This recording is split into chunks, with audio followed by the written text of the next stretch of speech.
Good afternoon for those of you on the East Coast, and good morning for those of you on the West Coast. This is Jerusha Alaon, also known as the Virtual Herald, and today I am back from my whirlwind trip to Salt Lake City, Utah, where I was able to attend the in-person SCA Board of Directors meeting that was held yesterday from about 11 a.m. Mountain Time to approximately 4:30 p.m. Mountain Time. So it was about a little over 5-hour meeting. As I was going to, and in today's episode, I'm going to talk about the meeting itself, how I got there, what my overall impression was of the live meeting, and also just general observations and commentary. So before we get started, though, I do want to make the following disclaimer.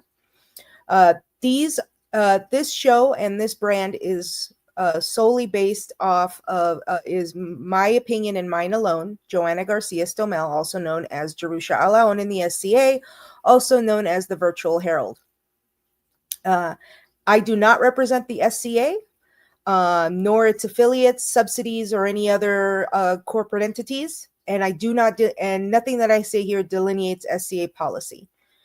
In other words, I am speaking as a member of the populace, and as such, I want to make it extremely clear that I am not representing the SCA in any capacity, corporate, regional, or local. The next thing I wanted to make sure that people understand is that this is not a kids show. I curse like a sailor, and I don't particularly have a filter, or at least when it comes to cursing. So just be warned. It is, I am. This isn't a kids show, for lack of a better term. And then the final thing I want to make sure that everybody understands is that, this is my opinion, and if you don't like it, you don't have to listen.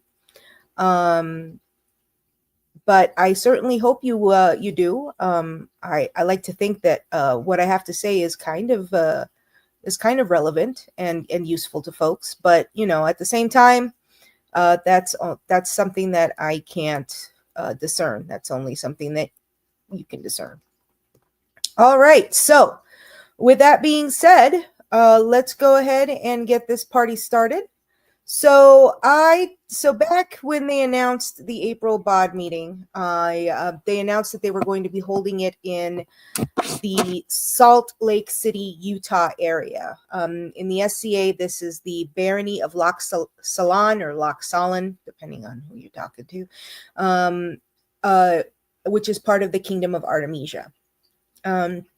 It's approximately a 5-hour drive from my home in Vegas to Salt Lake City. However, I am not, unlike the professor who loves driving and will take the opportunity to do any type of long driving road trip. I am not a road trip person, so I opted to fly from Harry Reid over to SLC International, which, by the way, is a very, very cool looking airport. I mean, I gotta say, it was a really nice airport experience. I flew out early Friday morning. I took the day off work, mostly because I had never actually been to Salt Lake City before. This was my first time ever going, and I wanted to take the opportunity to do some sightseeing, pop some tags, which I did pretty much all day on Friday. Just some, retail therapy to gird my loins for the day that it was to come. In order to help cut costs, I was able to secure crash space with in downtown Salt Lake with with two lovely people, Dame Margaret, or Maitresse Marguerite, and her partner, the Honorable Lord Ido. They are members of the Barony of Loch Salon, and they, along with their two lovely young daughters, welcomed me into their home, and I'm very, very thankful and grateful for them doing so. It did help bring costs down, and enabled me to be able to do this with enabled to stretch my funds that much more. Speaking of funds, if you enjoy the work that I do and would like to assist and help out, I do have a couple of ways that you can do so. I do have a Buy Me a Coffee, which is linked here on the bottom of the screen. Also, I will also go ahead and put that link in the comments. It's also on the description for both Facebook and YouTube. Bear with me just one second. I'm by myself here, so I have to do this weird thing here. So stream, okay, over there, and then this over here, and then open this up over there. And then, so here is the link to both Buy Me a Coffee and a GoFundMe that I have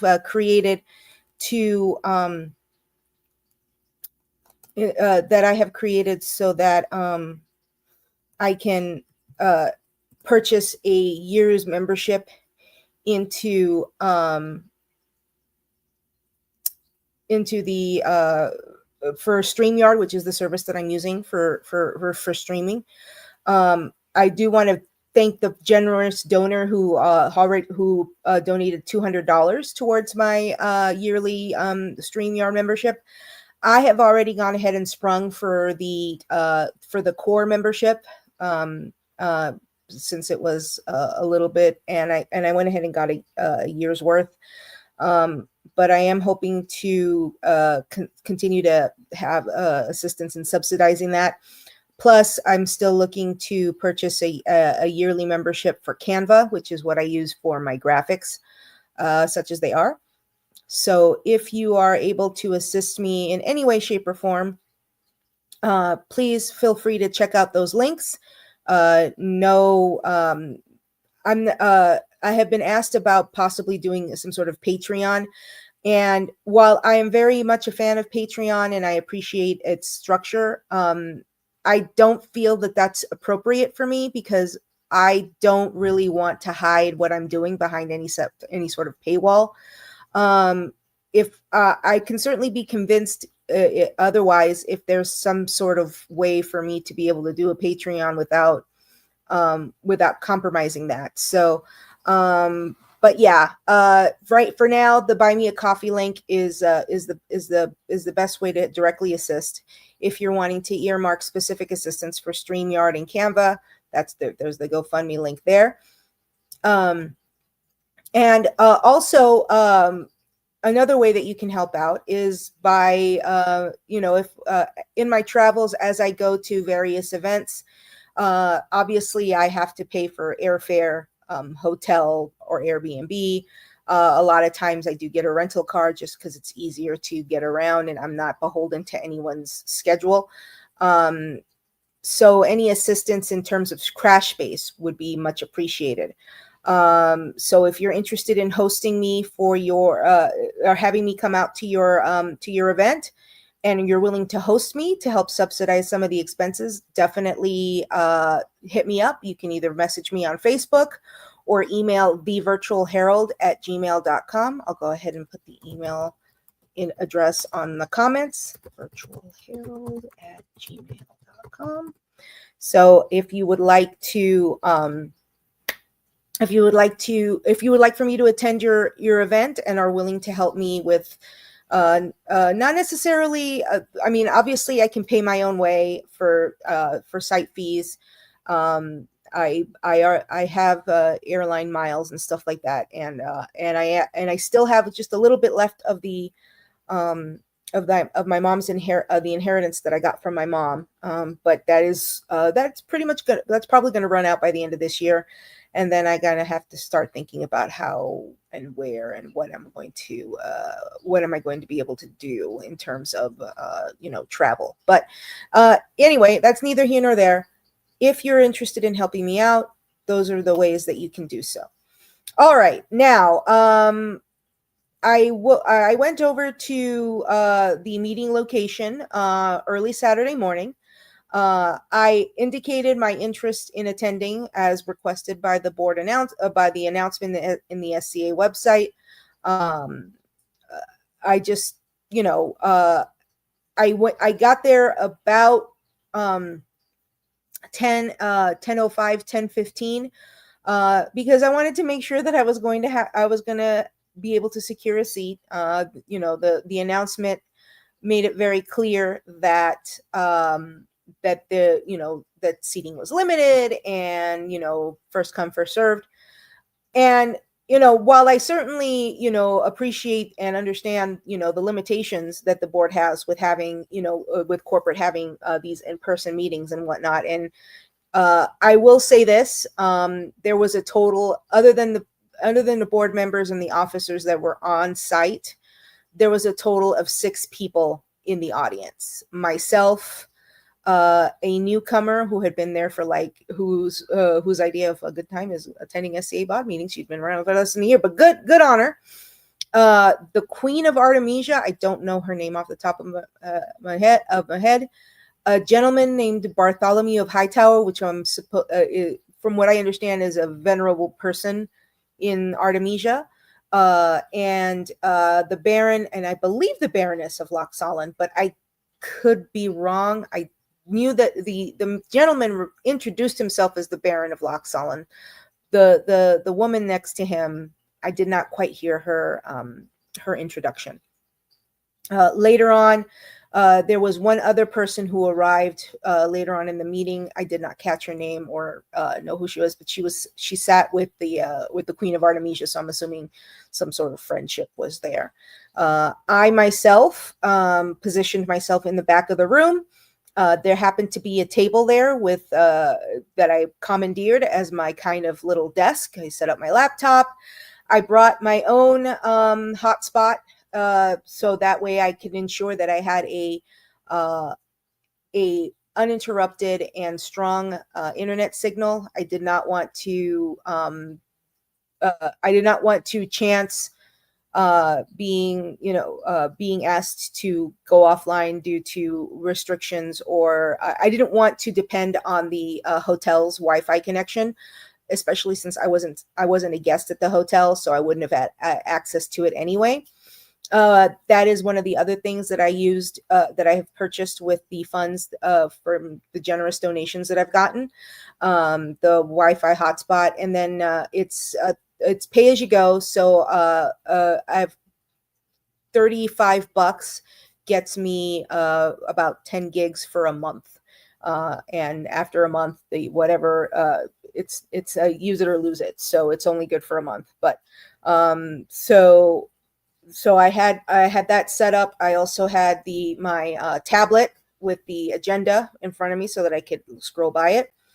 I had everything. I was getting everything set up, and then but I was asked to wait out in the cafeteria for about 15 minutes because apparently they needed to get the room ready, and Director Shepard asked me to go to the cafeteria, which I it's certainly their right to do so. I thought it was kind of weird, but I will say this, I was Director Shepard did address me. Melissa and her the SCA the Society Earl Marshal, Melissa, or and her armored combat deputy, the gentleman whose name I did not catch. They came up to me and kind of talked to me during the breaks. I approached Travis, the SC archivist, because at one point he mentioned that he was going to, I thought I had heard him say Las Vegas for an archivist convention, and I wanted to reach out to him and extend him an invite, if he was coming to Vegas. But I guess I misheard, and it turns out that he was actually attending a conference in Los Angeles and LA. So, but still, the offer still stands for Crash Base if he needed it. Other than that, I felt a distinct chill in the room, and maybe I'm sensitive. I have been accused of being sensitive in the past, and that I tend to take things way too personally. That's been and it's a valid criticism. But I just kind of felt like, I just felt a distinct chill emanating from the folks on the table there, and I didn't feel comfortable approaching them directly. I just didn't feel like that was going to be something that I should do, so I did not. And once the meeting was over, there was a informal meet and greet at a local D&D themed pub, but I opted to not attend because I was still kind of not feeling very comfortable about the whole situation, and so I opted to not subject my funky feelings to people. So after the meeting, I went out and did some shopping, walked around. Salt Lake City is actually quite the progressive town. I was very surprised about how progressive Salt Lake City was. I only saw one home in the entirety of my visit there that had Trump flags. All of the other places, if had like pride flags, hate has no home here signage. The area that I ended up spending the evening at was called 9 on 9, which is this little, like, I want to say kind of commercial district that and that within that section, and then that particular section of that district was renamed Harvey Milk Boulevard. So obviously there was a lot of inclusivity, and I felt really, I was very happily and pleasantly surprised at the atmosphere. My hosts live in an apartment complex that is about a quarter of a mile behind the LDS temple, which was sadly under construction. So I didn't get any pictures of it because it's literally covered up in scaffolding. I did kind of, in a roundabout way, check out the, state capitol building and whatnot. But the majority of my sightseeing was just driving around the area and going thrift store shopping. But anyway, so that's kind of to set the scene and kind of provide my what the context of the day. I opted to do a live blog in the sense that I wasn't going to be streaming the meeting because obviously it was already being streamed, which I'll talk about in just a moment. And so I thought I would just kind of go back to the old school. A while back, I set up a very rudimentary, extremely plain Discord server. And I'll put the link to the Discord server here on the comments. And I just kind of went to my text channel and I just started typing, and as things were going on, and I was going to share a link to the actual webinar itself. However, when I went to the link to grab it, it was giving me a error message. So I don't know what happened technology wise, but it seems like the original webinar link ended up being erased somehow or removed, or something happened where the link that was sent out to the folks who registered and whatnot was no longer working. And stuff happens. I do want to commend Louise, the VP of Operations. She immediately was aware of the situation. By the time I had let them know, hey, there's people telling me that they can't access the webinar, they were already aware of it. She went out, she created a new webinar link, sent it out to the registered folks.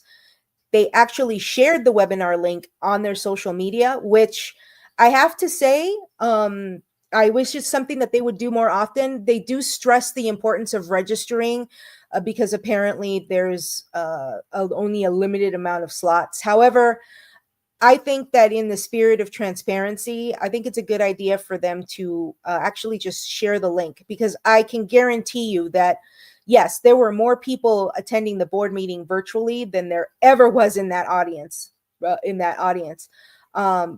I, not being too familiar with the limitations of Zoom webinar, I sincerely doubt, unless something extraordinary happens, that it would ever end up being a situation where people wouldn't be able, there would be a maximum amount of people in the webinar. So I think that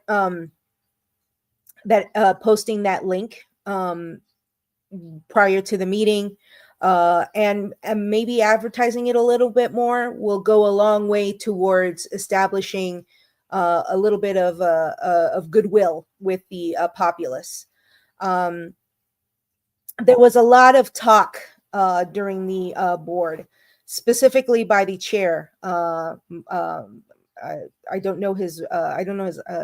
Mark is his real name, which I'll get to those. I swear, I've got jokes. Talked a lot about how, the board appreciates having people there, how they, want people to be able to see what's going on. And while I appreciate the verbal sentiment, I often have found, especially that it is definitely not the vibe that I get. I quite frankly had the vibe that they would have much rather if I hadn't shown up at all. And again, I say this with the understanding that I have my own hangups with how others perceive me, and how and I could very much be perceiving this in such a way that I may be hyperbolizing it in some way or another. But I think the fact that the board keeps saying these things and then chooses to do things like, not not share information. Like, for example, they're not going to release the raw data results from the range peerage survey. They did share that there was 1,758 responses in total, and then they proceeded to explain the what had been decided. However, I honestly don't understand why they can't share that data. At least, I mean, we're not looking for people's like PII or anything like that, but maybe like a pie chart with some percentages. I don't understand why there is such a need for that, to kind of keep those types of things so close to the vest. It's especially with the level of distrust that the populace already has in the board of directors, and the fact that, rightfully so or wrongfully so, depending on your opinion, they tend to be, they always tend to err on the side of less of not providing information, not being transparent. And even though, there's a lot of talk about, oh, this is going to be, we want to be open and transparent, and I'll get to Balfam's comments on that in just a moment. It's for me, it was a lot of, okay, I'm hearing what you're saying, but your actions are not quite matching what you're saying. And I find that frustrating and kind of disingenuous. And I would think that the board of directors, who are also participants in the SCA, I'm not going to, would be a little bit more cognizant of how they come across, especially the chairman of the board. I found his comments at the end of the meeting with regards to the Order of Mark's regalia to be quite quite brusque and not very friendly. It, and my only question is this: why do this? Why not, approach things from a more positive way, or also, the comments made about the van braces, the new regalia, the fact that these two white van braces are actually in conflict with the grant level archery awards for, I believe, 4 kingdoms. And if someone out there can name off those kingdoms, I believe one of them is on tier, but don't quote me on it. I'm not an archer. I don't play one on TVs, and nor am I nor do I do thrown weapons, nor do I do anything with ranged or missile combat of any type or shape or form. I just don't. That's just not my cuppa.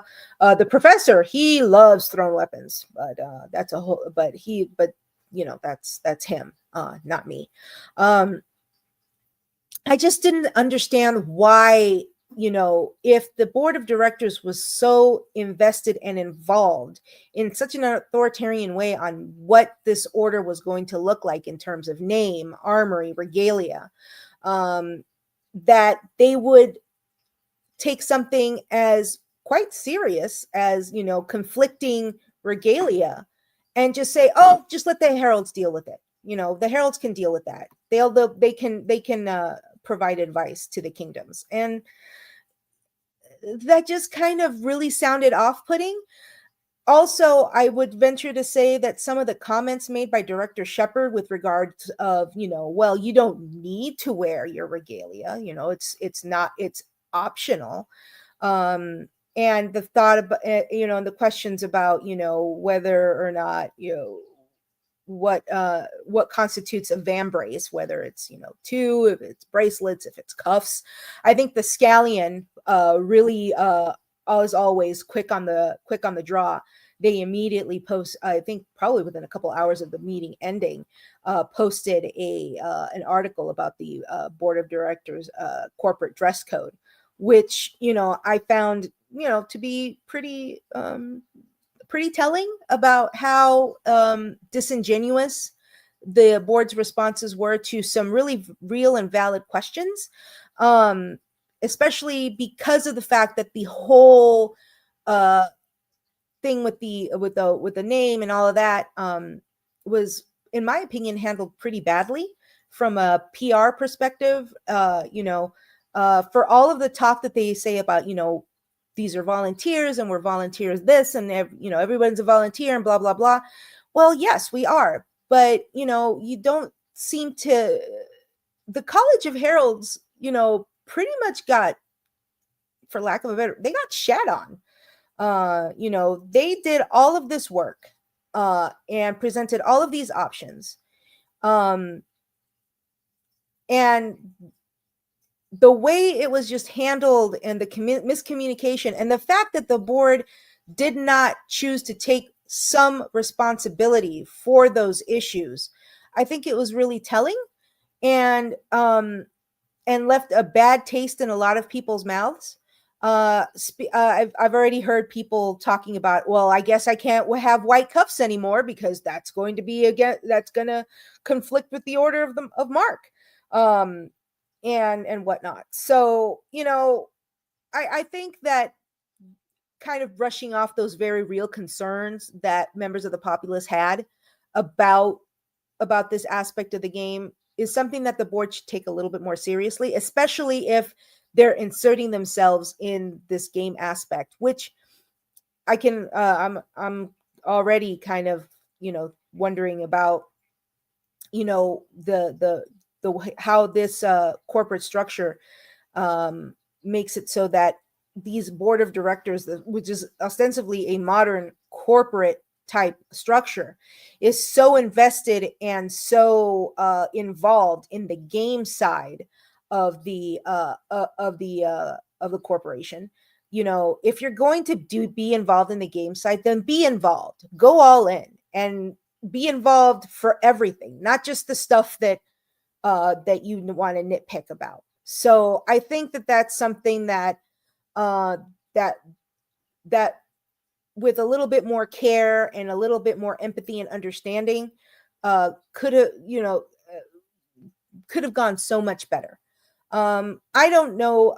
I only know the board members in passing. I believe that this was Director Bainter's final meeting as a director, and then a young lady named Karen is taking over his seat.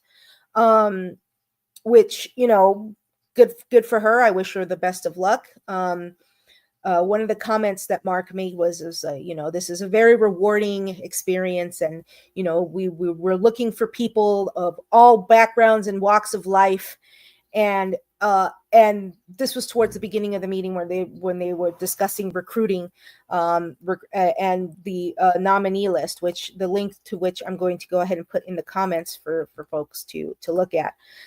Currently, there is only about 29 nominees. A bunch of them fell off earlier this year, including my name. I had self-nominated myself. And it was funny because there was mention of contacting some of the people that were in that list that were up for removal, and to see if they were wanting to continue to stay on that list. I myself never received any such communication or question. I think my name was just removed as soon as the term was up, and so, which is fine. I don't have any expectation that the board of directors would ever even consider me for a directorship position. And so I'm kind of wondering if I'm going to even bother putting in my name again. But one of the things that really kind of irked me about their whole spiel with with recruitment, and we want nominees from all walks of life. We're looking for specific, HR, project management, IT, and was the fact that there's this list of nominees, but I have consistently seen that the only people that are called to serve the board are of a specific type and a specific mindset. Now, some people may say, well, that's the whole founder's bias thing. If it's a self-selecting board, they're going to only select people that they feel will maintain the status quo. And to a certain extent, I agree with that. There have been some, folks, some members of the board who have been tasked, who have joined, that are, for lack of a better term, considered outsiders, but they very quickly become insiders. And those that don't conform tend to resign. I specifically cite the example of Gigi Colson, and a couple of her specifically. There's a couple other folks who did who were appointed to the board of directors that were not part of the, for lack of a better term, the in crowd. Let's not gild the lily here. High school never really ends, folks. And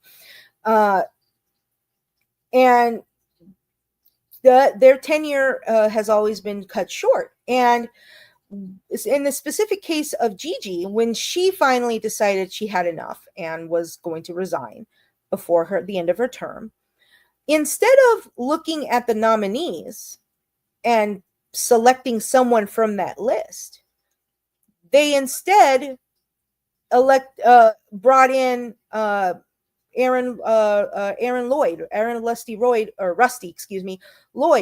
who had already served a term in the board, who for all intents and purposes, had already done his thing, and I just find it frustrating and very, disingenuous that, for all of their platitudes about, oh, we want people on the nominee list. Oh, please nominate yourselves. Please nominate yourselves. Please put yourself up for consideration. This is a great job. You'll love it. But those words don't seem to match the reality of how the board is actually comprised. If I remember correctly, currently the board of directors consists of at least 2, if not more, royal peers. I think the incoming board member is not a peer of any sort, but all of the other members of the board are a peer of some flavor or shape or size. I haven't really done the math. I don't know if how many of those people were on the list and got called because of the list. But I also see a noticeable in a noticeable trend of people serving multiple terms in the board of directors. For example, Mark Falcon, he's this is his second term as in the SCA board of directors, and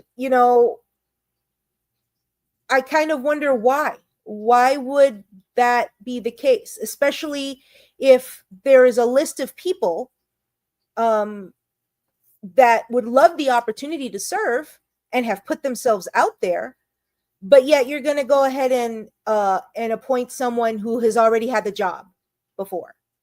That doesn't seem to jive with that reality doesn't jive with what they're talking, and I don't think they realize that. I hopefully they will when someone tells them about this.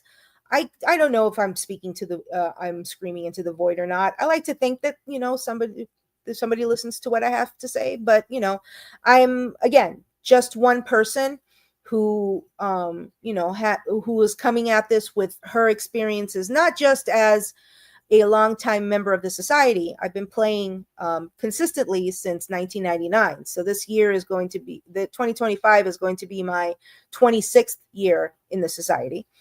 Also, I bring my perspective as a woman of color.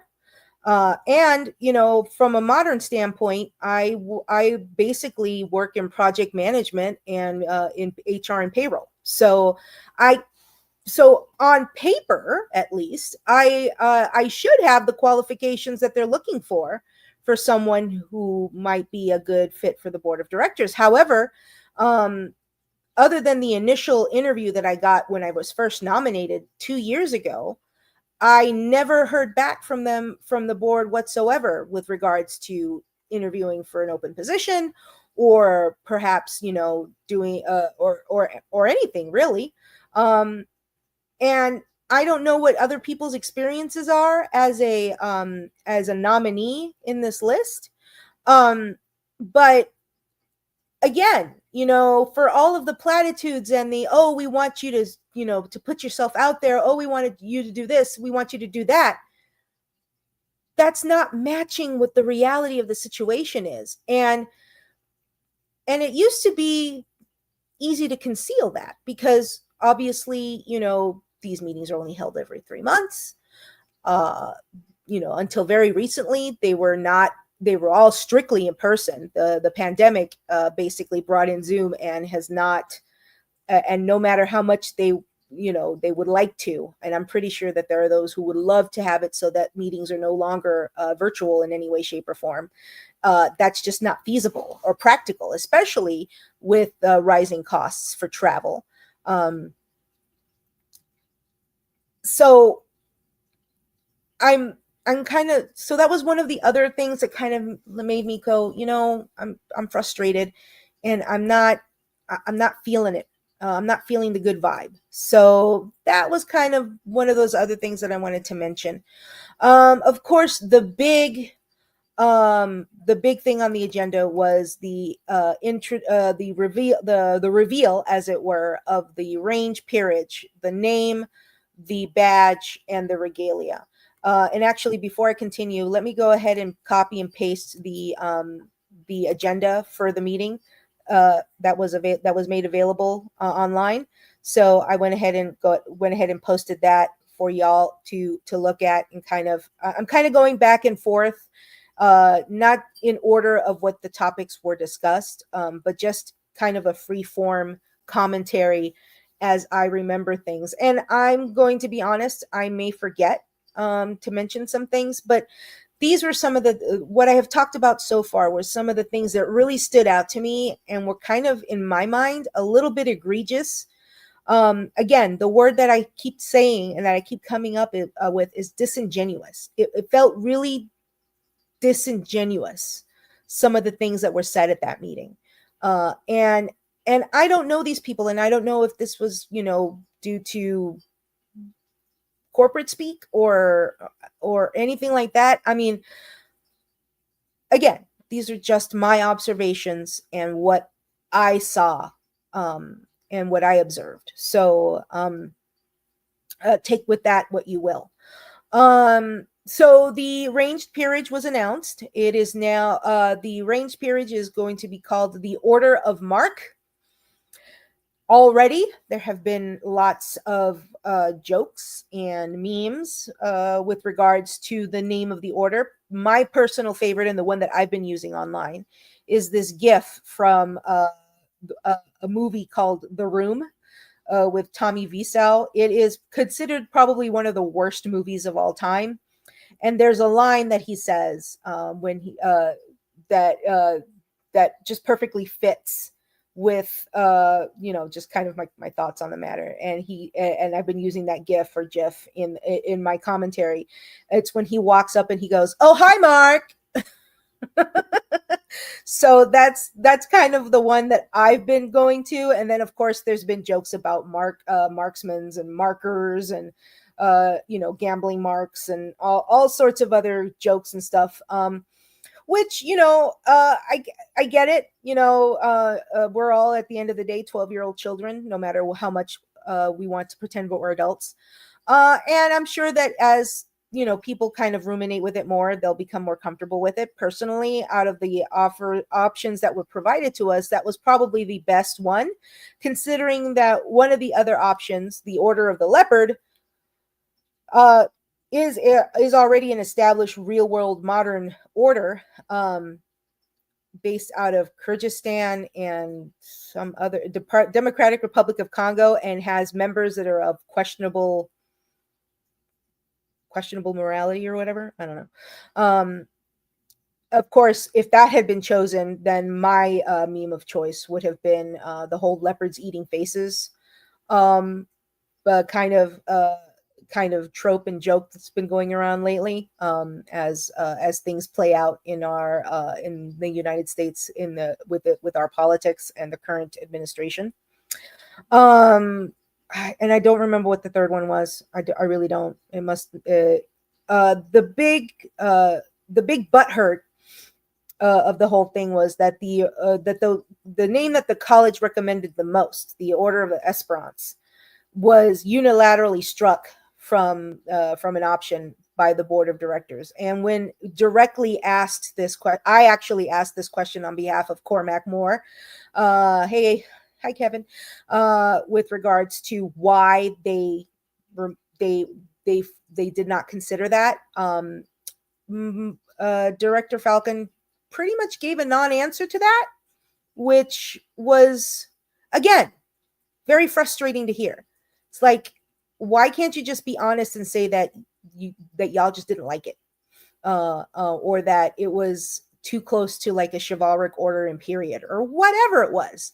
The vague answer just didn't do any favors, and it just kind of solidified the opinion of many people in the populace, especially in the College of Heralds, that the SCA board of directors is very choosy and specific into what areas of the game they wish to micromanage. That, and coupled with his remarks later on with regards to the van braces, the regalia of the van braces, it just kind of soured things a little bit in my mind. I know that there were a lot of people in the College of Heralds that were really kind of upset at the responses. And while I'm not expecting any sort of comment or apology or even acknowledgement from Mr. Falcon regarding his comments and the results of such, I would urge him to really consider, perhaps really start to really think about how his words and tone. He made a lot of efforts to really seem like he was trying to come up with the right words to say, especially when he was answering my question regarding social media, which I'll get to that in just a moment. It seemed like he was trying to, but I don't know. I think he could benefit from some sort of media training, perhaps some public relations training. I think basically everybody in the board of directors, if the board of directors chooses to involve themselves in the game as much as they do, it really behooves them to kind of tone down the imperiousness, the royal we attitude, because while that is something that is tolerable in the game aspect when we're all wearing funny clothes and an event, it really is frustrating and off-putting in a modern setting, and it is not really appropriate in my mind, as to how a modern corporation should be acting towards its membership. So that was the name. So that's the name. The heraldry is a, oh gosh, I don't know the. Give me a second. Let me pull up the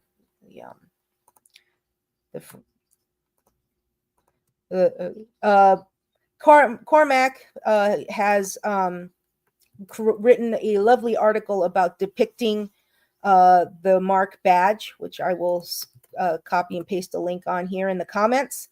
And I'm quoting directly from the article. The badge is tinctureless, a set of nesting scale weights within and conjoined to a mascle flurry at the upper point. The official depiction has been shared around the internet all over the place. So, and it's currently being processed, or it's been approved. I don't know. I get confused myself sometimes, and I actually am a herald, for lack of a better term. I'm just not a book herald. I'm just a loud person and an investigative journalist. Go fig.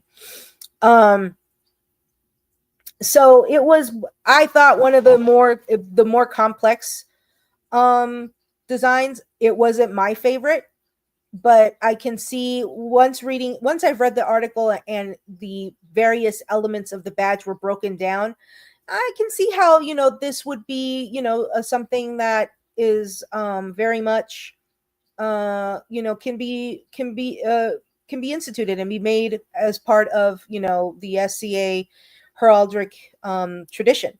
And I really enjoyed Cormac's article with the variations of the different types of weights and the different types of massels and the different types of fleur-de-lis that can be used for artistic license.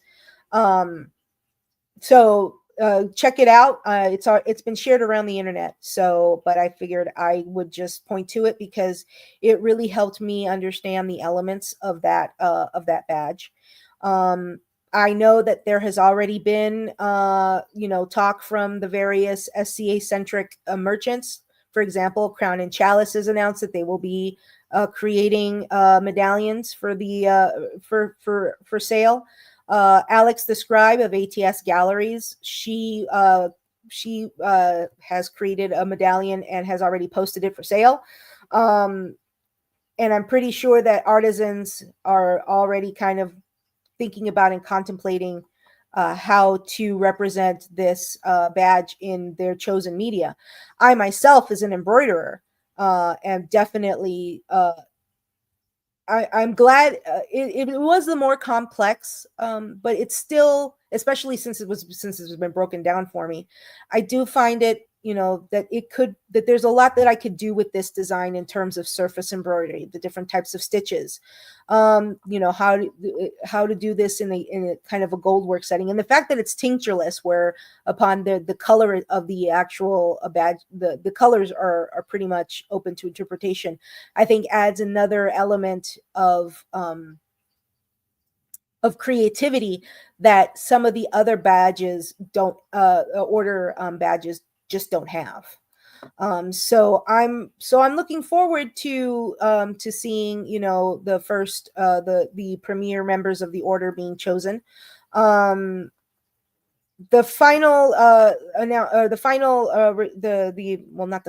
next thing that they announced was the regalia, which was, as I stated earlier, going to be two white van braces on the wrist area, which, as I mentioned before, there are some grant level archery orders that have the regalia of a single van brace, and I don't know if if some of them are if it's a white vambrace in specific, or a different type of color. But I do know that that is one that there are at least 4 kingdoms with a vambrace as part of their regalia, which is now going to be in conflict, depending on how technical you want to get. I mean, that order has just one.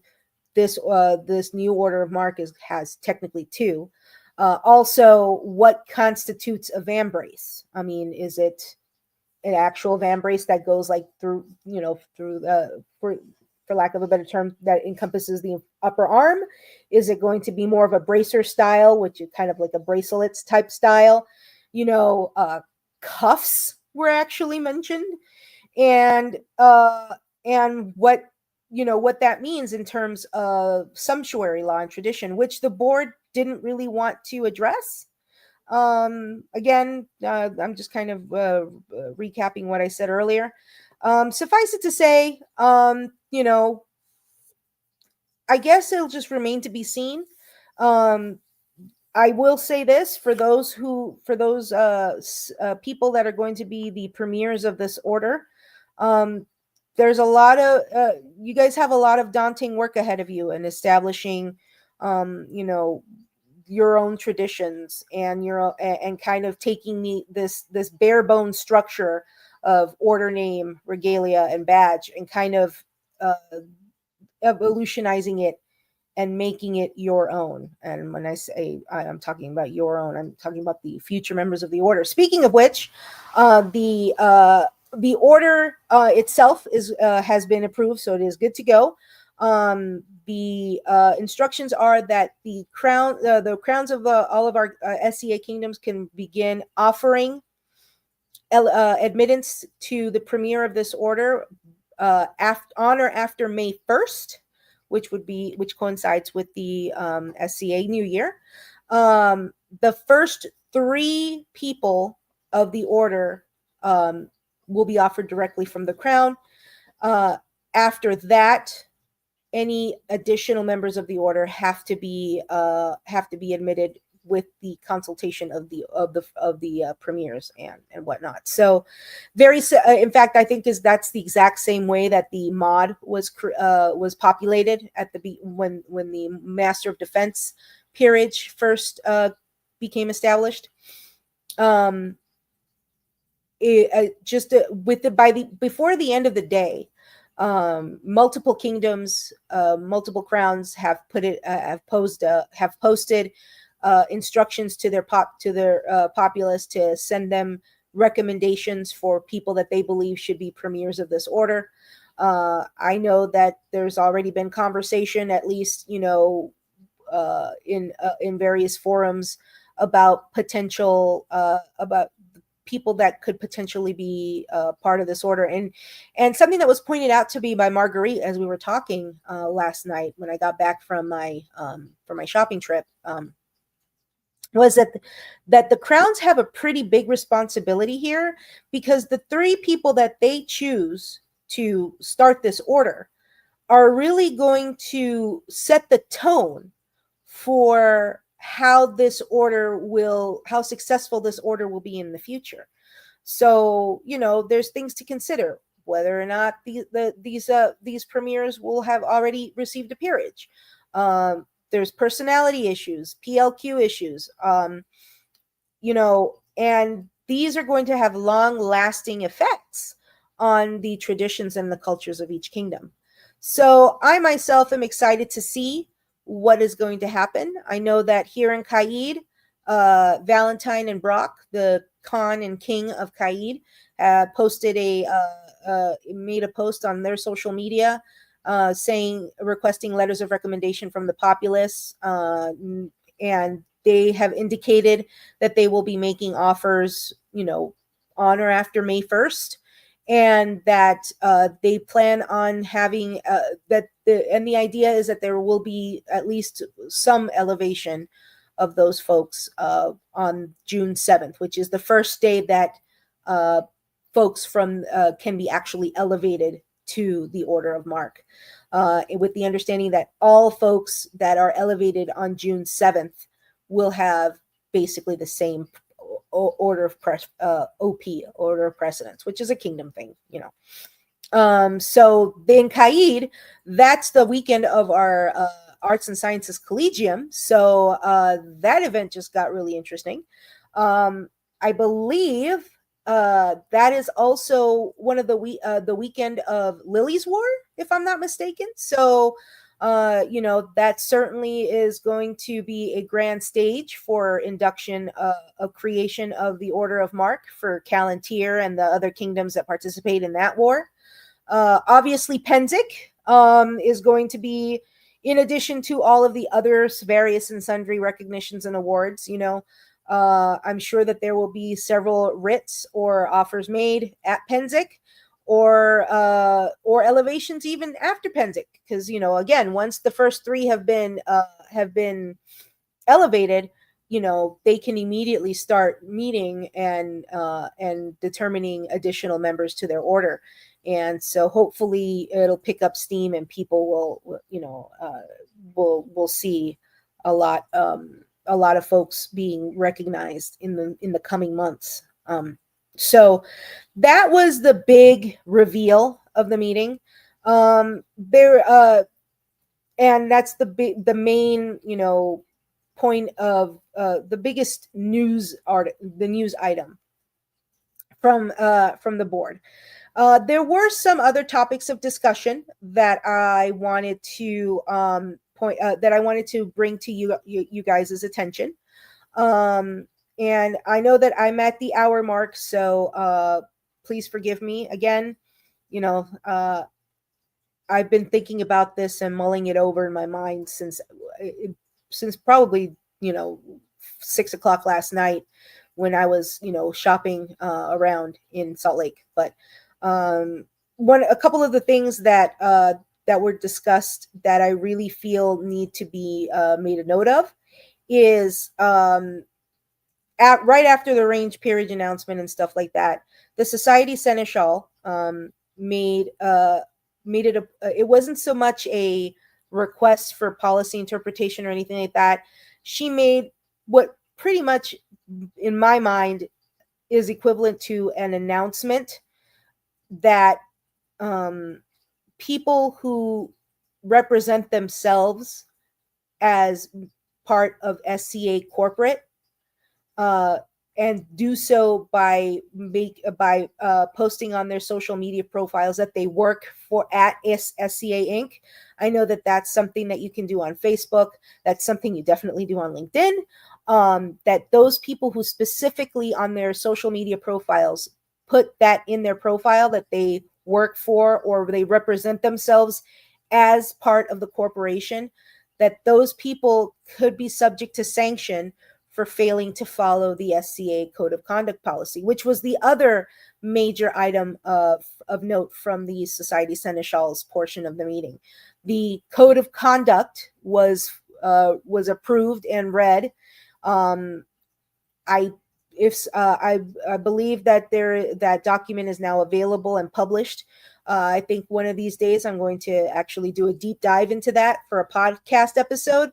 But suffice it to say, the announcement was made after this was accepted by and approved by the board, that this is what their response was to calls for more transparency and whatnot. So and I forgot to ask this question at the Q&A, but my expectation now is that if the question is asked, what did this person, did X person do, Y person do to merit a temporary removal of participation or an R&D, I fully expect the board to basically point at the Code of Conduct and provide the section and number of the specific part of the conduct that the person violated.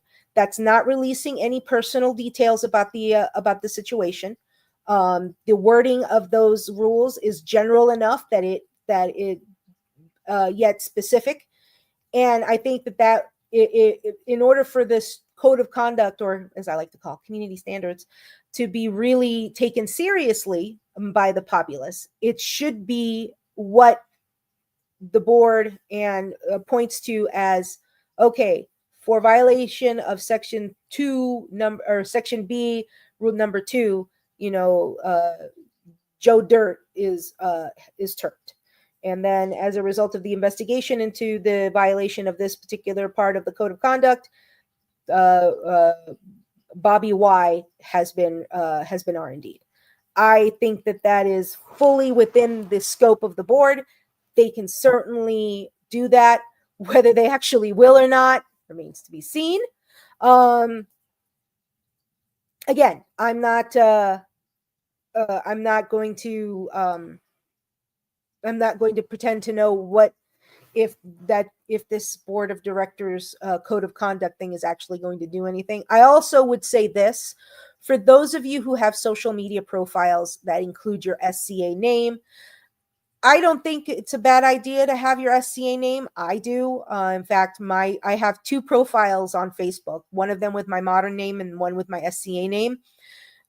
And I only got the second profile was because my virtual Herald, my main profile was hacked, and I needed to find a way to bring it back, because it was the profile that had my the virtual Herald Facebook on it.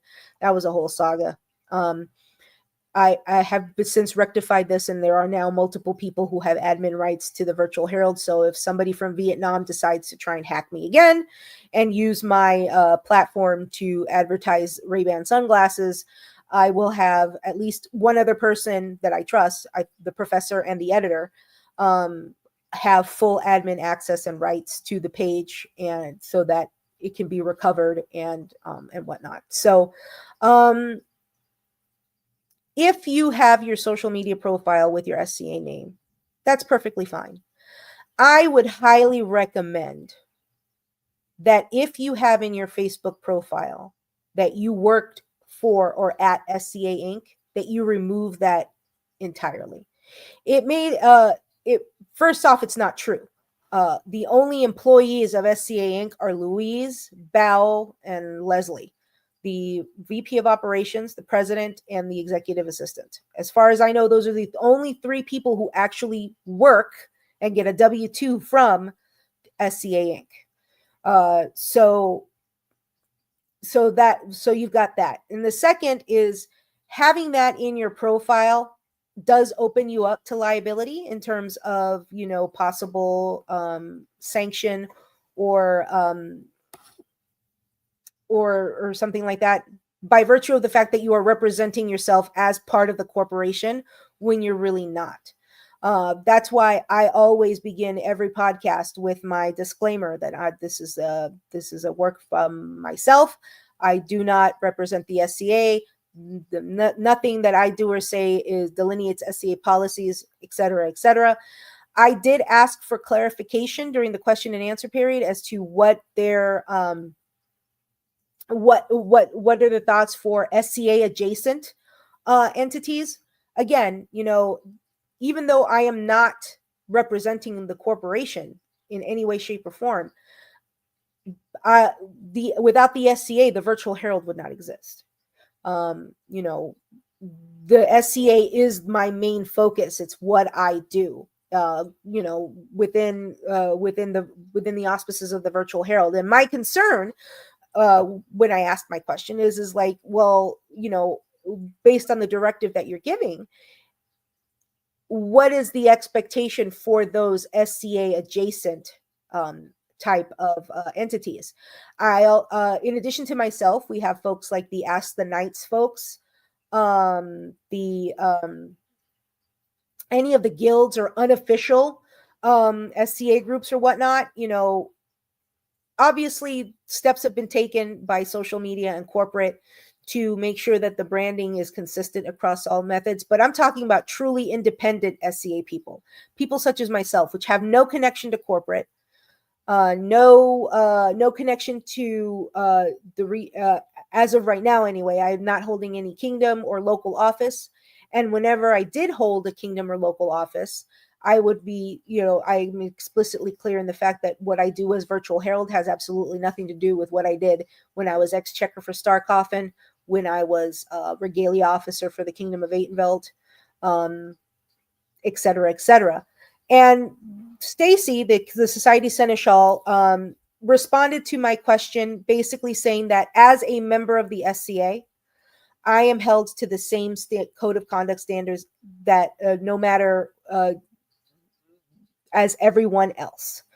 So I'm taking that to interpret that while that I'm under the same rules as any other regular participant of the SCA, the powers that be in the SCA know that I do not, that know and acknowledge that I do not represent myself as a member of the corporation or represent the corporation in any official capacity.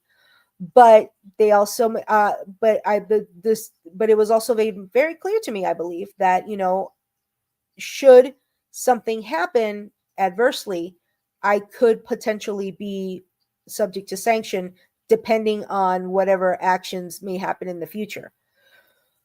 Which, I guess you could say that for everybody, not just myself, because not only am I the virtual Herald, I'm also Jerusha. I'm also Joe. I've been in the SCA. I'm a member of the SCA in terms of I'm a participant. I'm a member of the populace. My SCA rank, as it were, is I have a grant of arms. In fact, I have, as of now, 6 grant level awards from 3 different kingdoms. I'm a friggin' admiral.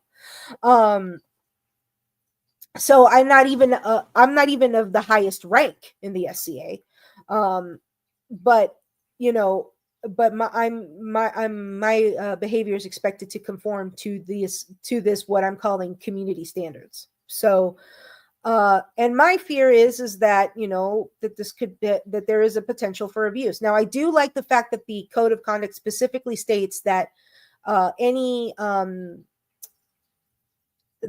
complaints or any initiation of a grievance due to a code of conduct issue has to be done in good faith, and that there is and that they acknowledge that anyone found to be maliciously making false accusations to someone would also be subject to sanction.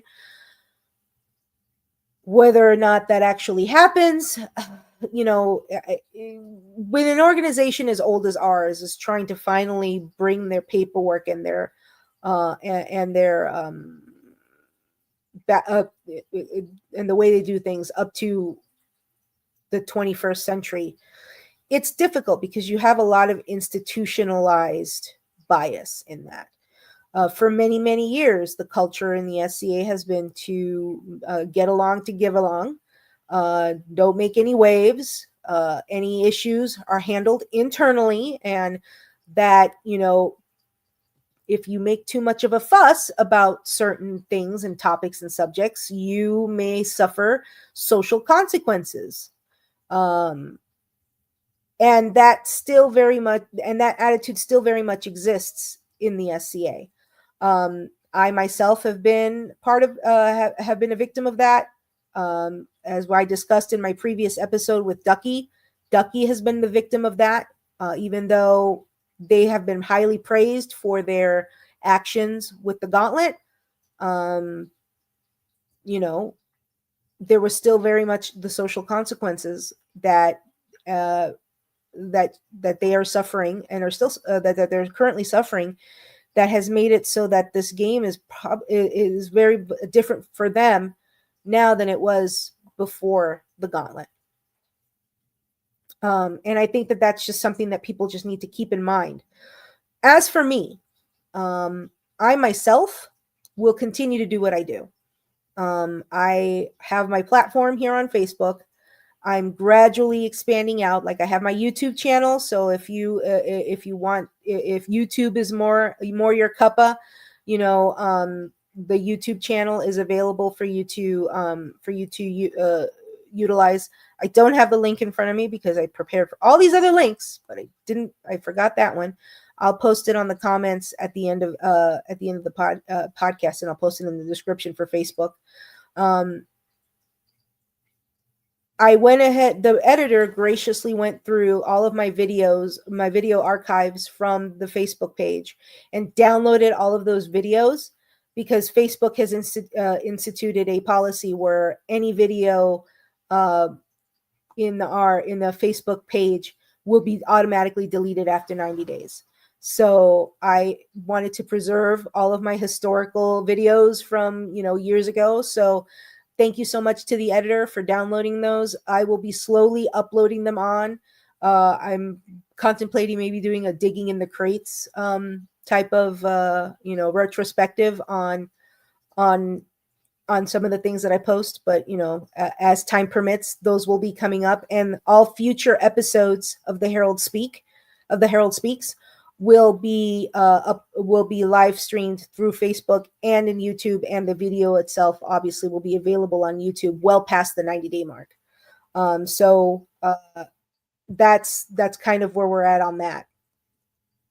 So those were some of the key takeaways that I had from the meeting itself. Moving on to my notes here, there was some discussion about the experimental group type called the Hamlet, which was discussed, and the Society Seneschal requested. At first, it was an extension of the variants, but because of the way the discussion went, it actually ended up becoming a totally new variant request. The Hamlet, according to AI, and I know people are kind of touchy about AI, but when you go into Google and type in what is an SCA Hamlet, the response is, in the Society for Creative Anachronism, SCA, a Hamlet is a small, informally organized group within a larger SCA entity like a shire, canton, or barony.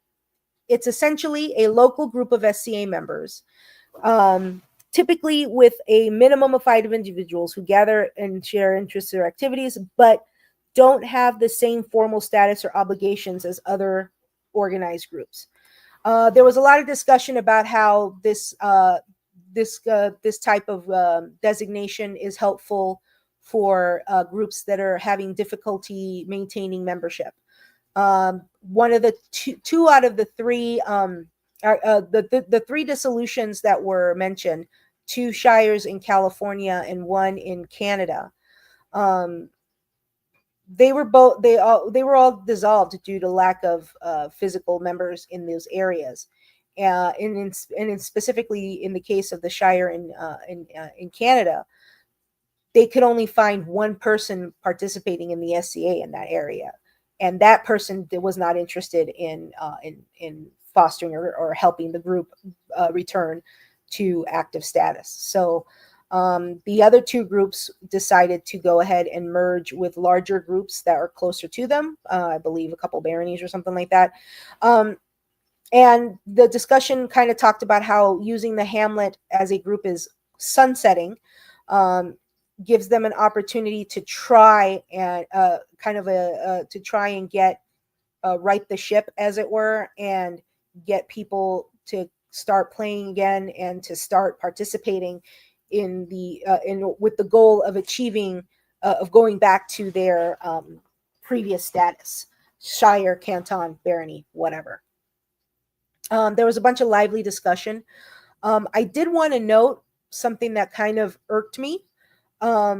It's been specifically made crystal clear in all of the communications from SCA corporate with regards to their board meetings, is that there is to be no audience participation. The audience is there as a guest of the board. They are not to speak. They are not to engage with the board of directors. They are simply there to observe. And yet, during this discussion, one of the members of the audience, Bartholomew of Hightower, whom I'm made to understand is a established, very venerable elder of the SCA, for lack of a better term, was allowed to speak and was in fact invited to do so by the board, which is their prerogative to do so. However, I just kind of thought, that if it had been anyone else but him, would they have all been able to speak out? If I myself were to have made asked to speak out during any of the discussions, would I have been given the same deference and treatment as Bartholomew? Now, I kind of did test that a little bit right before one of the breaks. I kind of raised my hand and said, hey, just so you guys know, Simon and Arya are going to be crown prince and princess of the Outlands. And to be fair, they did allow me to say that. I don't know if that was technically part of the meeting or not, or because I wasn't actually making comment on a topic of a discussion, and it was like right before a break that they were okay with that. But if I were to say raise a question or with during any of the other discussions, if I myself would have said something, would I have been given the same treatment and deferral as Bartholomew? I don't think so. And I think that is something that, that needs to be, in other words, what's good for the goose is good for the gander. If you're going to make it so that, that the populace cannot participate in these meetings as only observers, that they're only able to ask questions and stuff at the end of the meeting for the Q&A session, then that applies to everyone or no one. And to kind of allow someone to join a discussion who is not a member of the board or a corporate officer specifically invited to speak by the board, it just kind of left a real funky taste in my mouth. No disrespect to Bartholomew of Hightower. I don't know the man. I know that he's been around for ages and is part of the lore of the SCA and Artemisia and all of that stuff. Never met the man. Don't know him. I'm sure, and I don't believe that there was malicious intent or even, or anything untoward about his comments with regards to the discussion on Hamlets. I just have to wonder if it wasn't who he was, if he would have been given, if it wasn't for the fact that he was who he was, would he have been given that sort of leeway? And I think that is something that the board needs to consider and think about. Anyway, there was all of the society officers present did their reports. It looks like a couple of things that I gleaned off of that is it looks like there's a new issue of Tournaments Illuminated out that is going to press and should be published in April. I believe that this will be the first issue after after an unknown hiatus. I personally don't subscribe to the TI. I just don't. It's just not something that I was really feeling about it. They have a new editor of the publication, and she's going at it gangbusters. She's looking for content and wanting to get things going. I wish her the best of luck. I honestly think that her efforts should be combined with those of social media, communications, and and the chronicler, which more and more these days is pretty much, in my opinion, an obsolete office that needs to be redefined and revamped in order to fit with today's modern society. The point was made, the chronicler was not there, but their report was read into the meeting, and they made it a point to say that there is no plan to change the requirement for baronies to have a newsletter, which can be pretty burdensome, especially since nowadays most people have no way of are not really. That's not how people consume their media these days. Nobody really has newsletters anymore. It's all done with social media. And it looks like I've got someone here saying at the Denver BOD meeting, several audience members spoke and were included in the discussions about the newsletters. Okay, so maybe there is precedent for that. So the reason I kind of went a little bit this is not my first BOD meeting that I've attended. oddly enough. I have, this is actually my second board of directors meeting. I attended the SCA board of directors meeting that was held in Atenvelt back in 2006, 7. I'm kind of fuzzy on the dates. This was at the height of the Matt and Katie situation. For those of you in Atenvelt that are aware, that's when we had a much higher attendance. I mean, there was standing room only at that event. There were a couple people who showed up with computers and stuff, and they were asked to leave because they were on a computer, and that was bad. I know that there was, at least at one point, somebody in the back had a banner that they inferred saying, the bod sucks or whatever.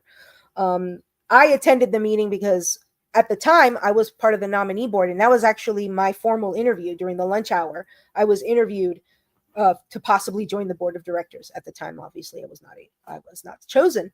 But I do remember that board, and that experience. It was made extremely clear that we were not to say anything, and people who said something were asked to leave the meeting room. So maybe things are better now. And if so, then that's great. I just would like to see that that if the bod is really wanting to have the populace participate in these meetings in a meaningful way, that they make it easier for them to do so. I've noticed there was an informal meet and greet after the meeting that I chose not to attend. I have not heard of or seen anything with regards to board meet and greets. There wasn't one at Gulf Wars. I'm not seeing or hearing of one that's going to be held at Lily's or any other major events in the coming months. I have yet to hear anything about a Penzic meet and greet.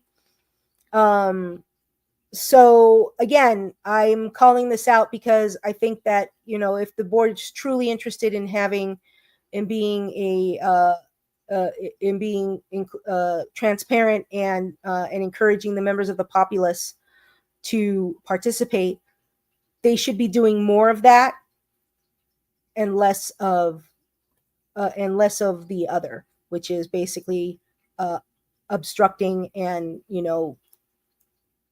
I think micromanaging and all that stuff. So that's no,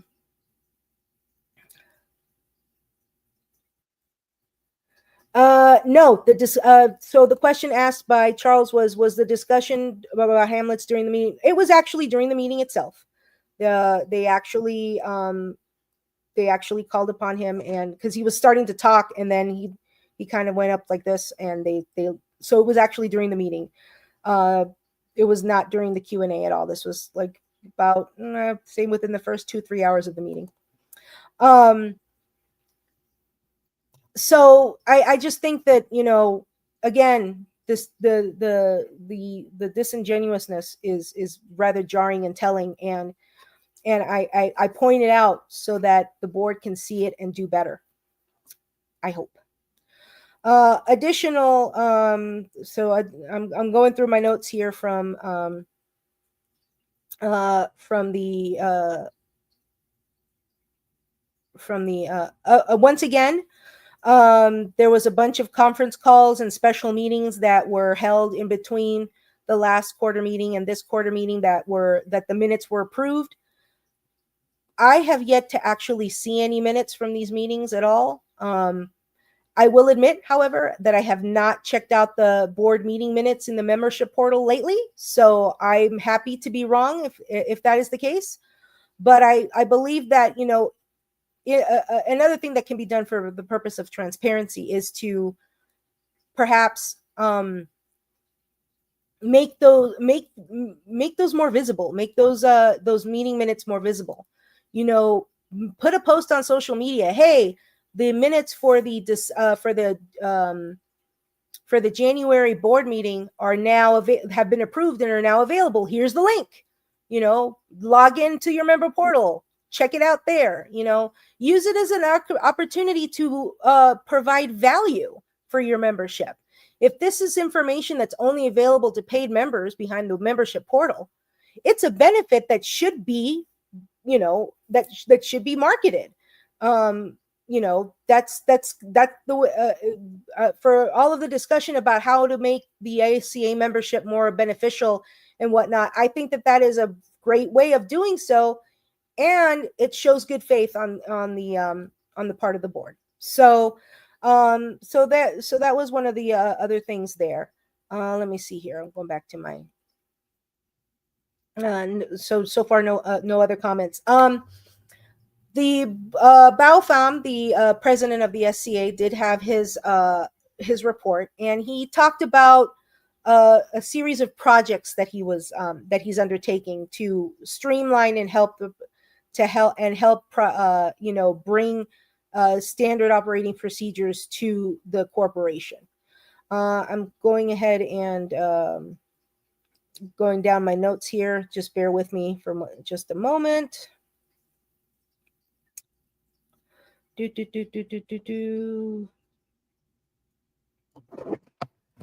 Okay, so the Hamlet discussion.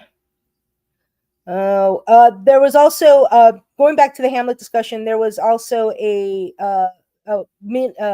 section of the board meeting minutes from April of 2018 with regards to another iteration of the Hamlet grouping and how it was declined there. I think that's a nothing burger myself. Let's see here. Territorial. Proposed revision warranting rosters. Yeah.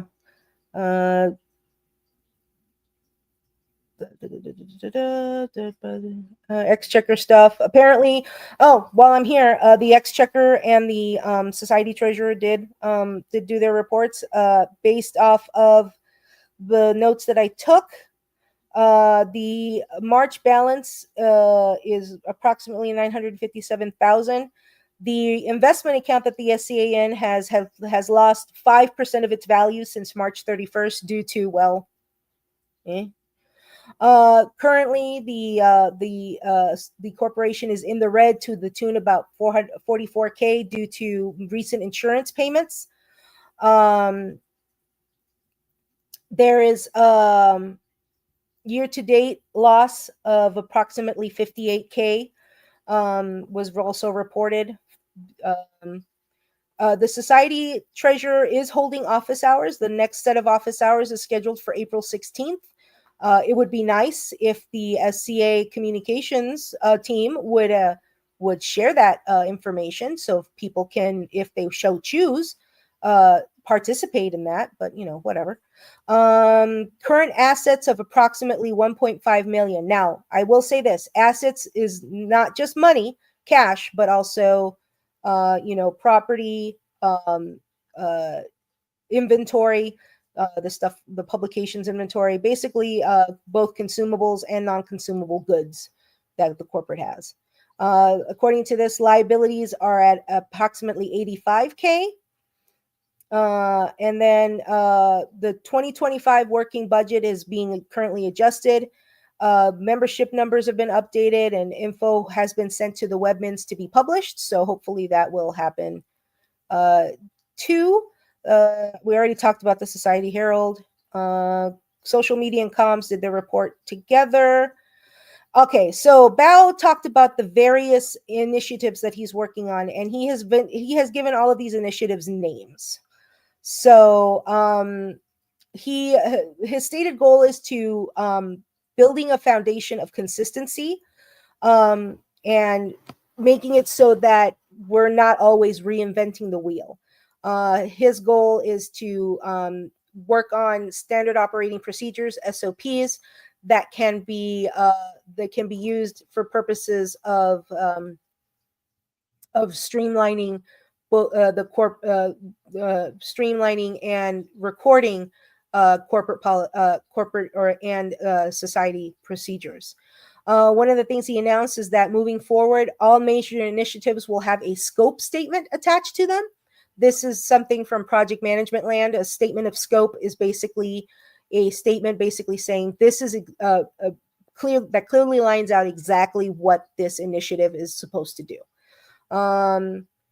Well, some of the initiatives are include, and I'm just reading off my notes here: organizing large events, standardizing the running of those in a way that can be distilled into some sort of publication that can be used for people wanting to steward or manage a larger event. He says he's focused on data-driven decision making and improving the tech experience. All of the projects that he's got going have different names, and I'm going to go down the line here. Project Quantum is that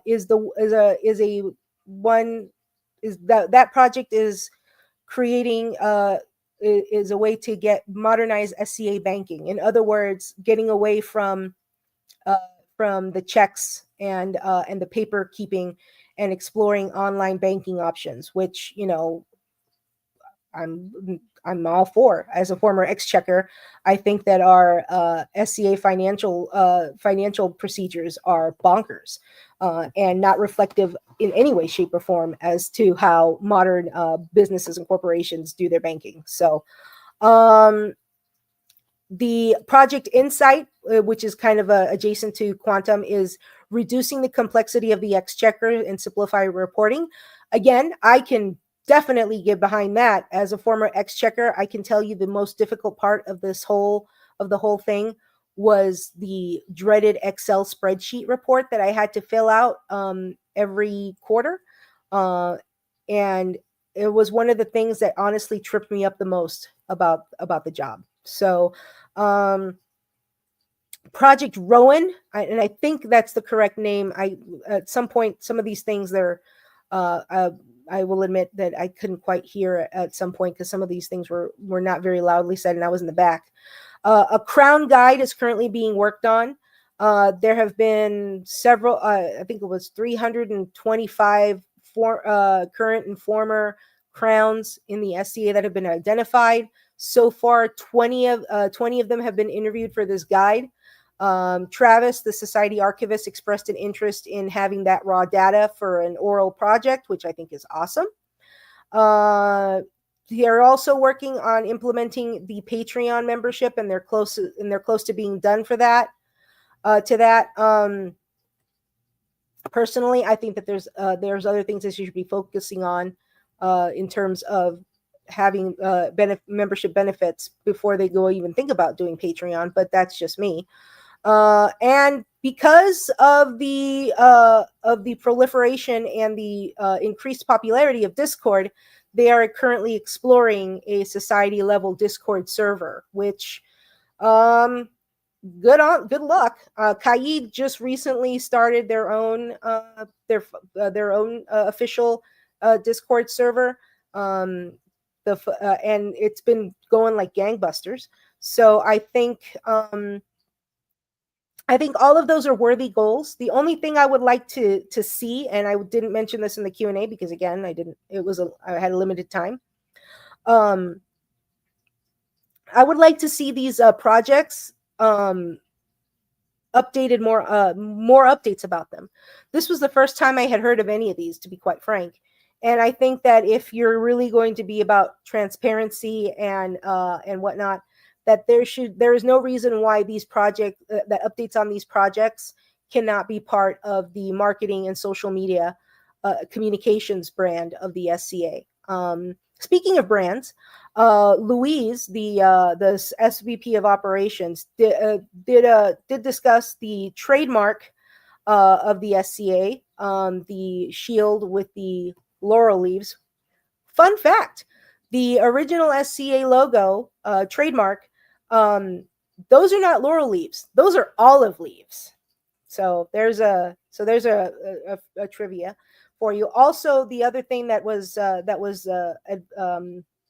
stated was the SCA shield, the shield logo with the letters SCA in it is currently not registered as a trademark, and they have been and Louise has been directed to explore whether or not a new trademark application needs to be created, or if they can like apply for a renewal and have the SCA added to their current trademark.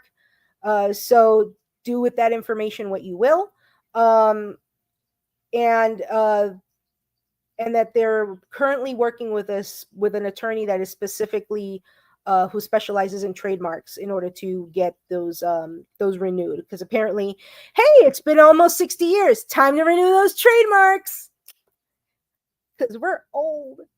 Um, the VP of IT also spoke at the meeting. The current server that they have is about to poop out, so they were able to get an approval to increase the size and pay for it. The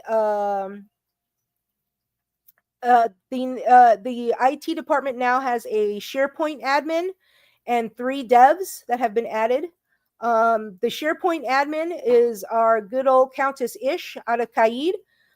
She has decided she's also the SharePoint champion. It appears that the SCA is going to be part of the Microsoft 360 network platform.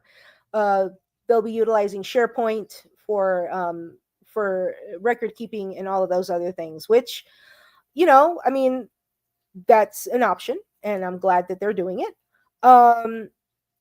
I'm more of a Google fan myself, but then again, I also the place that I work at, Paylocity, they're a Microsoft place too.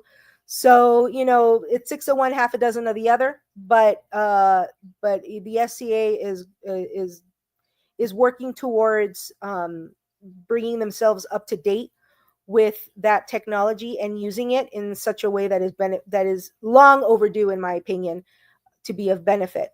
My only concern is, is the SCA's IT's track record, or the SCA's track record of dealing with their IT volunteers.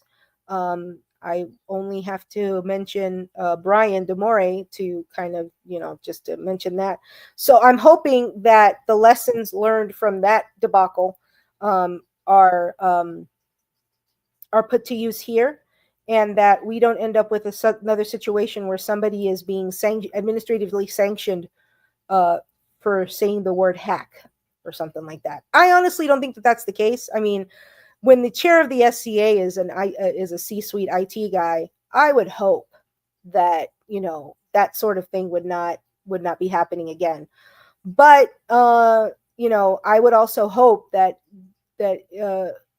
since Brian has repeatedly asked for and has not received an apology for what I believe has been was an unfair sanction, I think that having publicly admitting error and apologizing for that would go a long way towards establishing trust within the IT community, because there is a lot of crossover. There's a lot of IT folks who are also Scadians, and while they currently have people that are willing to step forward and volunteer their time and use their real world skills to benefit the society, think of how many more people would be willing to offer their expertise if they had a guarantee that their expertise would be appreciated and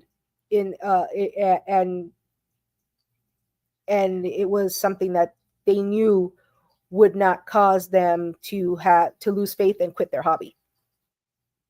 So I hope that the vice president of IT keeps that in mind. Same thing for the society web minister. He's getting ready to step down in June. They're currently interviewing for his replacement.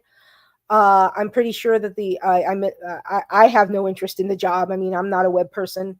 I'm more of a social media gal, and I'm not interested in the communications director position. Brigid, the SCA comms director, is slated to step down in June.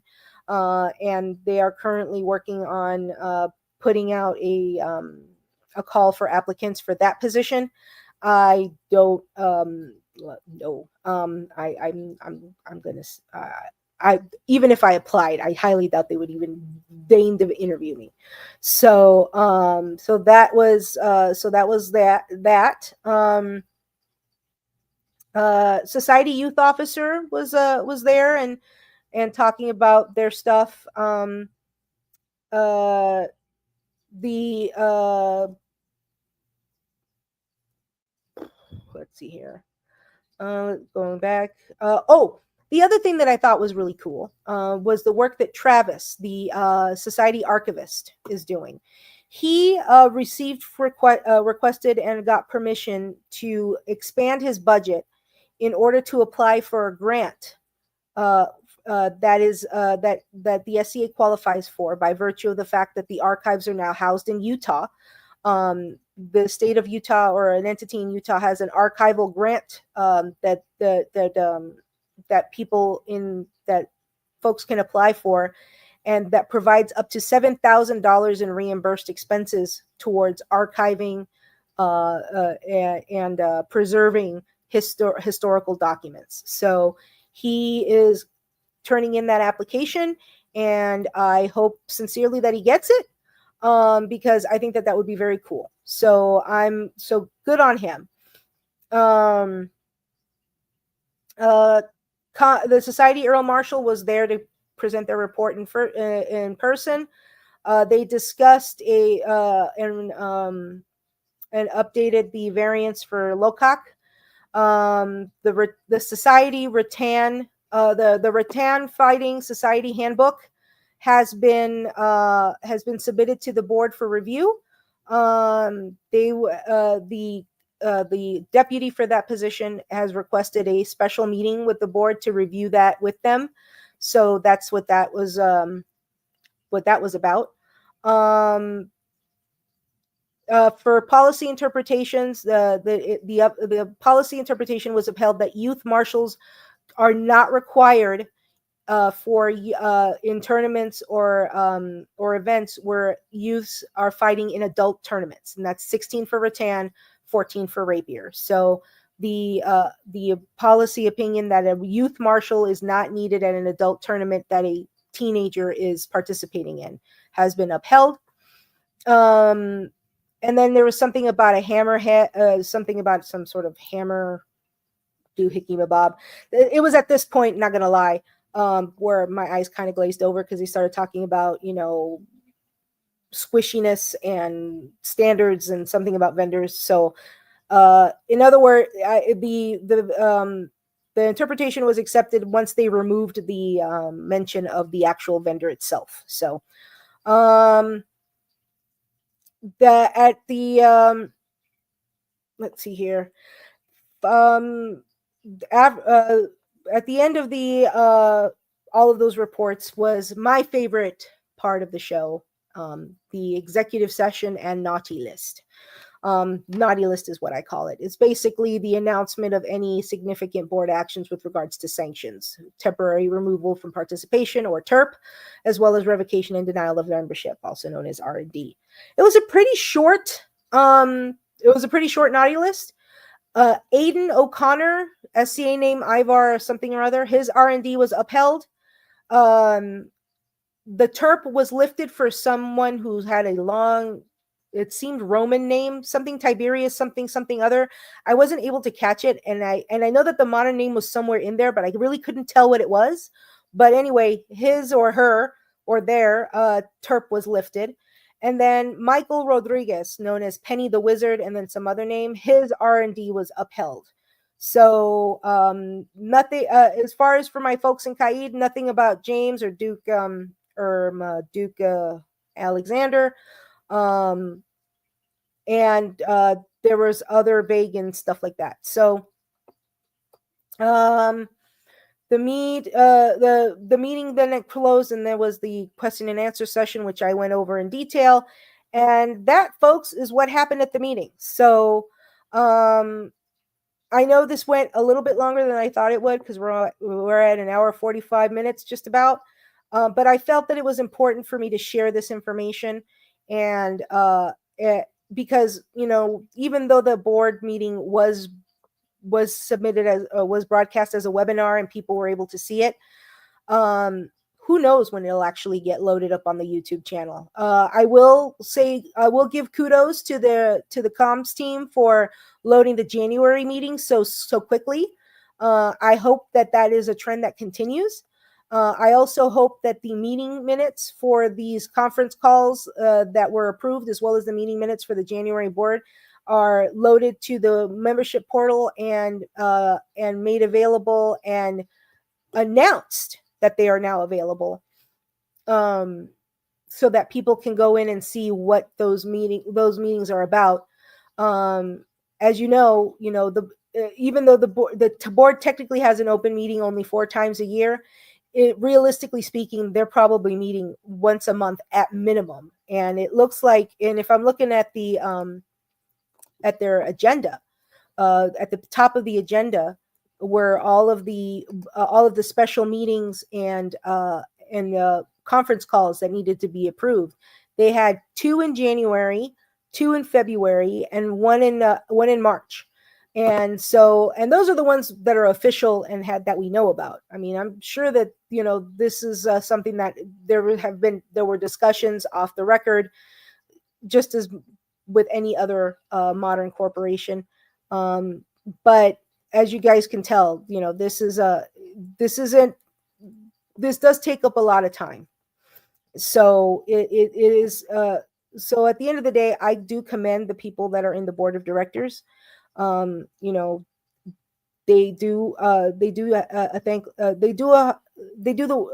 have a job, and for better or worse, they're the ones doing it. And my only hope is that the critiques that I provide and the things that I say are taken in the spirit as that they're given.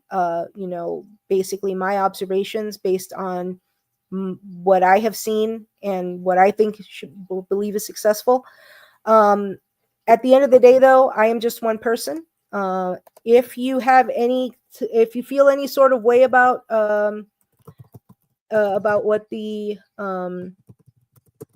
what happened at this meeting and what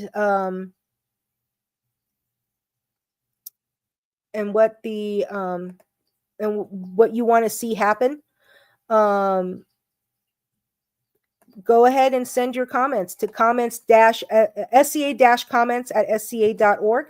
Let me go ahead and put that on the comments here for y'all.